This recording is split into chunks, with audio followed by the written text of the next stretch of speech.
Just had an awesome discussion with a patient early this morning in the office, and I want to share some of the knowledge that I imparted to her. And it has a lot to do with some important questions like, why do people get sick? Why do certain people tend to get sick and others don't? Is it all about the germs and the presence of germs? Is there something else at play here that we're not talking about, we're not implementing into our lifestyle? I want to introduce a concept as fast as I can, and I encourage you to Google it further on your own. I'm only going to introduce it.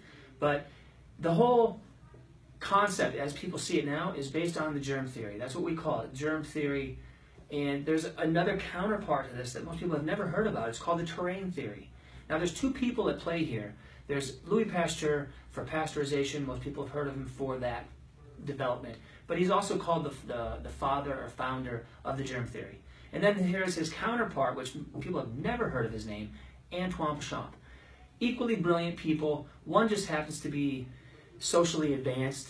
He was like a Hollywood movie star of his time. So his work was easy to make popular. Everybody latched onto it. They were always hanging out with him at parties, and that's how he got his work out there. Now, that's not the only caveat there as well.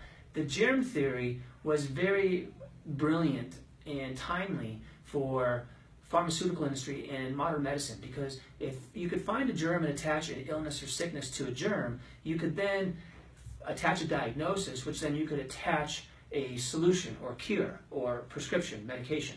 So that's how that whole model works, which is very disempowering for all of us out there who would prefer not to get sick. What do we need to do so that we're not part of the medical model any more than we need to be? We got to learn more about what's called the terrain theory. So we want to group information into these two categories: germ theory, terrain theory, Louis Pasteur, Antoine Béchamp. And I also explain it as, to her, the seed versus the soil concept.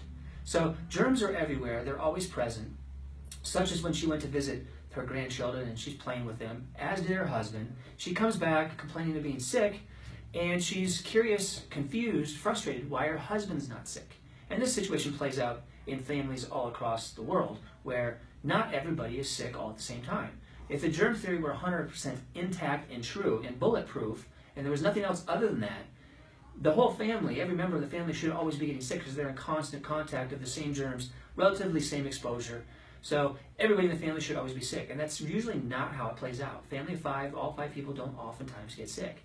Sometimes there's one or two or several of that unit that just somehow seems to get lucky, and that's not really true, because it's what's at play here is the terrain theory. So it's not the seeds, it's not the germs that actually are the true only root cause of the conditions or the sickness. It's the terrain. It's the internal ecosystem, the biochemistry, the biology of the individual that dictates whether the seeds will actually grow in the soil. So if your lifestyle is such that your terrain is not conducive to bacterial growth, fungus, virus, etc., you will rarely get sick. And if you get sick, it will be very quick and very fast, as it's designed to be.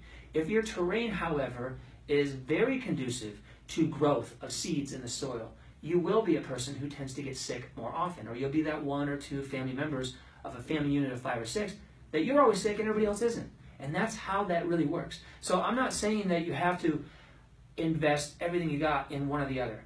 Germs are a factor in dictating how people get sick. However, they're the smaller component of the bigger picture. The bigger picture, which we don't know anything about and nobody's talking about in training and teaching everybody to share and just push this concept out, is the terrain theory. Antoine Béchamp was right. And in fact, if you Google this and do your research, you'll find that Louis Pasteur actually, towards the end of his life, admitted that his whole concept had serious flaws to it, and that his counterpart, as brilliant as he was, equally brilliant, just not as socially well known, was actually more right than he was. And yet to this day, everything that we know about modern medicine and the whole pharmaceutical industry is built on the foundation of the germ theory. And I'm telling you point blank that that foundation is very weak and has a lot of holes and structural issues, if you will, with it. So don't build your lifestyle and your family culture on the germ theory. We got to stop teaching each other, and especially our kids in the next couple generations, to be afraid of the germs, because the germs are always there. They'll always be present. There's no escaping that. We want to get them to focus on their lifestyle, habits and rituals and attitudes and belief systems that are focused on the terrain theory, taking care of oneself, working on the lifestyle, constantly evolving it and growing it to make the terrain not conducive, not only to germs, But what about even cancer growing in that terrain? So it gets very big. That's why I've been doing this, teaching lectures and talking about doing my own research and have taught our family culture and our practice culture to invest in the terrain theory more than the germ theory. And that's why I'm encouraging you to do the same thing. Now, as far as part 2 to this story, she had a very major difference between her and her husband. She and him, I know them very well, they both exercise relatively the same. They go to the gym. They have similar movement fitness routines.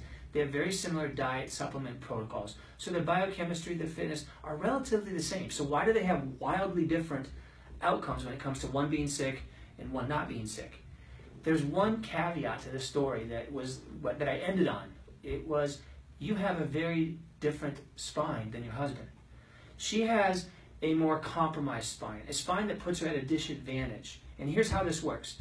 Your immune system is largely influenced by, yes, your gut and gut bacteria, but it's also influenced by your nervous system. Your nervous system is your brain and your spinal cord. Your nervous system influences your immune system on several levels. We won't go into it. You just have to understand that that is true. So if something impairs or interferes with the nervous system, could it also create a glitch or dysfunction or disadvantage in the immune system? What do you think? Now, we have 2 individuals who have relatively the same lifestyle habits for the most part, but one's always sick and one's not. Around the same amount of germs, the same amount of kids, yada yada.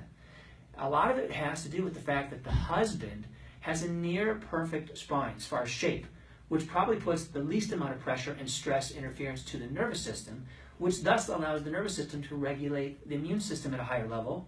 And then all their diet and lifestyle habits are at play to his advantage as well. However, with her, she's got relatively decent lifestyle habits in terms of nutrition and fitness, but her immune system is most likely compromised because her nervous system is compromised by a compromised spine. So if you look at their x-rays, totally different. He looks very close to normal. She looks very different than normal. So it is more than just the supplements you take. It's more than the diet you have and the mood and behaviors and attitudes and beliefs. Sometimes it has everything to do with what kind of neck do you have? What kind of nervous system do you have? So if you don't know anything about that, I strongly encourage you to find a family-based, subluxation-based chiropractor in your town or near you and go and get a consultation and ask them some of these questions about sickness and cancer prevention and immune system and nervous system and what does my neck curve look like? Is it normal or not? Is there anything I should be concerned about or working on? One of the best pieces of advice you may ever get when it comes to sickness, prevention, and the immune system. I hope you enjoy it.